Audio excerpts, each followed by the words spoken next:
Greetings and welcome to the Halloween edition of the Sliders Review. And I'm here today to talk to you about The Exorcist, Season 1, Episode 1, and Let My Cry Come Unto Thee. So, The Exorcist, I have always wanted to talk about. I watched both seasons back in the day. I prefer season 1 over season 2. Season 2 just kind of dipped in quality and stuff, and it didn't seem all that thrilling. It was a little confusing, but of course, season 1 is more similar to that of the movie. Note, I have never seen none of the Exorcist movies, but of course I know what they're about. The closest I've ever came was in Scary Movie 2. And the only time I ever seen an exorcism done on TV was in both the Hercules and the Xena show. The Hercules one was really cool. I really liked that. So that's the only taste I've ever had of that. And so I've been really dying to see, like, what this is about. I gotta find those movies somewhere online. And so, like, I've always wondered when they said Fox was gonna do this back in 2016. I always wondered how in the world is Fox gonna pull this off? Because they can't use no heavy cussing, there can't be no nudity, can't be a lot of blood or nothing like that. Like, how are they gonna do it? Well, they did to the best of their ability to that broadcast TV. I still think it would have been better if it was on cable television or streaming. Then they could have got away with dirtier words and all kind of other stuff. But they did a pretty good job for what they were allowed to do on that the Fox network. And so like I said before, I've seen this before in the past. I'm rewatching it now, and in season 1, that huge twist reveal, I did not see coming whatsoever.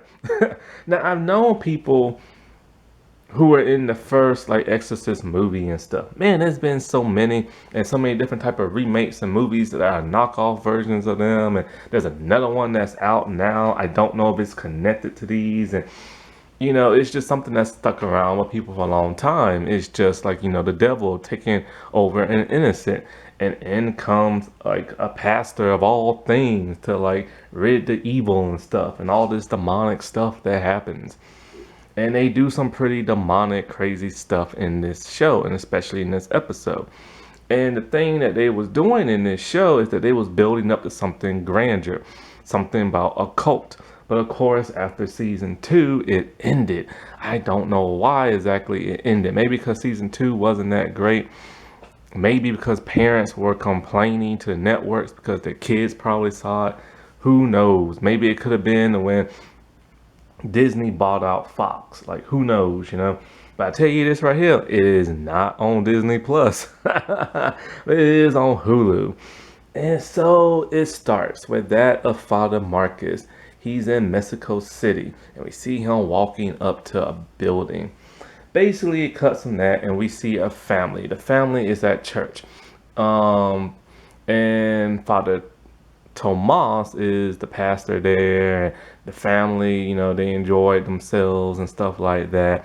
What is the family's last name? Rancis. And so, like, the mother, she's, like, trying to keep her family together. The father, he was in an accident that caused him some brain injury. And then there are the 2 daughters. There's Kate and Casey. Casey is the good child, and Kat is the more rebellious and everything. She's also, I think, a lesbian, Like, a friend of hers came on to her while in the car. See, what happened was when her friend was, like, coming on to her, telling her how much she feels about her and stuff like that, they got into a car accident and hit, like, a guy. Kat was driving, her friend died and everything. So she's been, like, dealing with the pain of that. Her mom is worried about Kat. Kat rarely goes outside. Kat, like, keeps to herself. Her attitude is getting worse, and her mom, Angela, are hearing noises in the wall. So worried and everything, she goes to Father Tomas and everything, and she believes that there's a demon in, like, the walls of her house. Well, Father Tomas is a bad little preacher dude. Basically, he had an affair with a married woman named Jessica. When he's babysitting his nephew, his sister comes in, wants to know why is Jessica writing you and stuff. And so, yeah. Now, Tomas is having weird dreams of that of Father Marcus. And Father Marcus performing an exorcism on a boy named Gabriel. Now, Father Bennett, he goes to meet with Father Marcus. Father Marcus hasn't been heard from in 26 days. And he wants to take Gabriel to the hospital. What happened next? You can tell Father Marcus is not your ordinary father or pastor. He pulls a gun on Bennett and tells him he will fire without cause and everything if he does not leave now. He does not want him to take Gabriel. Why? Because Gabriel has been possessed by that of, like, the devil and stuff. And he has to perform the exorcism. And of course, if he escapes, he'll do bodily harm to other people. Boy, this lets you know this is not your ordinary like show right here, And so when Tomas goes to that of the Rancis family house, he speaks to Kat along her room, and she's all like, "Oh, my mom thinks I'm crazy in the head because I think she saw her in a video doing some pagan stuff or something like that. I can't remember what." And so he's all like, your mom thinks you're a demon, right? Well, this angers that of Kat. When they're having dinner, like I said, the father is not all there in the head, Henry. Kat makes fun of him bad, said he's nothing but like a sack of potatoes and all this other crap. It upsets him and he leaves. Tomas tells her a story of a person in a coma and talking about people are aware of things they hear and say, even if they're not all there in their head. And then he says something that offends Kat. It makes her pissed and she leaves. And so at some point in time, this upsets Angela. Angela is trying her best to hold things together. Also, Angela has a secret that will be revealed later on in the season. And so, her and Tomas at one point are talking, and he asks, "Do you believe in God?" and all this stuff. And she doesn't necessarily believe in it, and all this other stuff. And so, like, at some point, like I told you before, he has another dream of Marcus, and Marcus performing exorcism on Gabriel. Gabriel, devil possessed, twists his head around, snaps his neck, dies. So the strange, craziest thing happens before Tomas leaves the house after having dinner. Henry talks to him and he gives him a number. And then he tells him Father Marcus or something like that.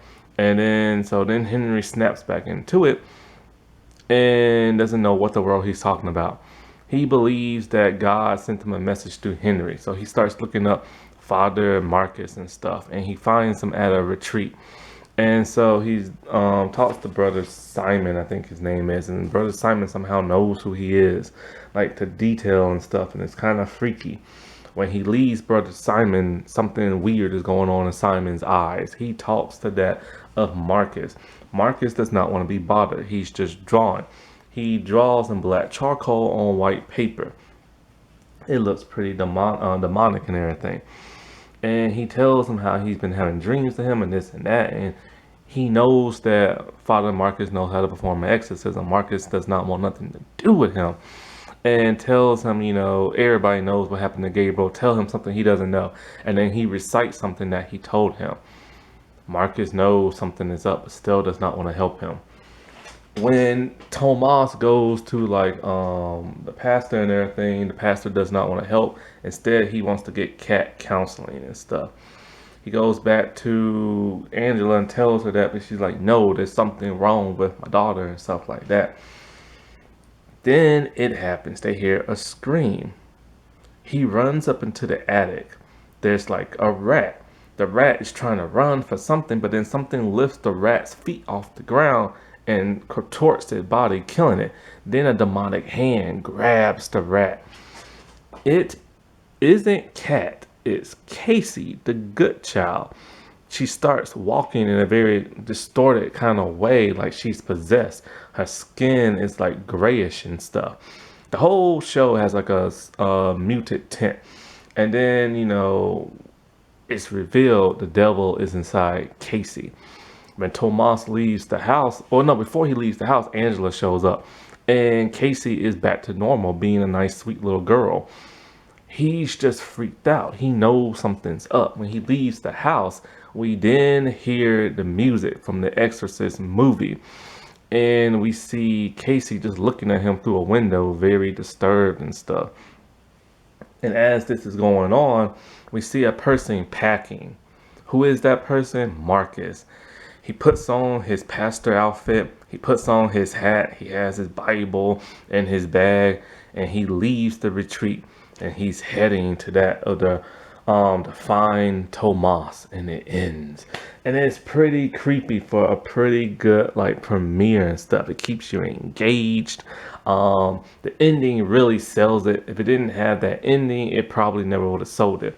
When we saw Marcus giving the exorcism to that Gabriel, the special effects are really cool. They're like boils and blisters all on the boy's face and everything. And it's gonna be quite a ride this season, and it was such a good season. But like I said before, something about season 2 just didn't click for me for some reason. That wasn't that spooky. Alright, well, I shall talk to y'all later. Bye.